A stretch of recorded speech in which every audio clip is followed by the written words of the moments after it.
3, 4. Отделение, да? 4 в куче нет. 5, 6, 7, 8.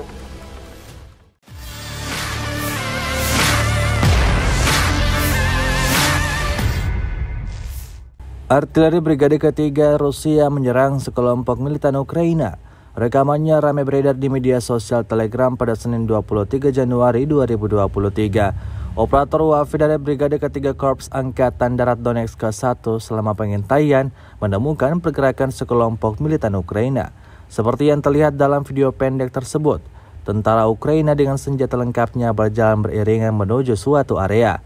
Selang berapa lama tembakan artileri dibuka ke sasaran yang teridentifikasi hingga timbulkan ledakan besar dan mengakibatkan musuh menderita kerugian besar.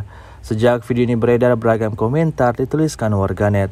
Memasuki hari ke-334, Rusia melaporkan 376 pesawat Ukraina, 203 helikopter, 2.931 kendaraan udara tak berawak, 401 sistem rudal anti pesawat dieliminir sejak awal operasi khusus.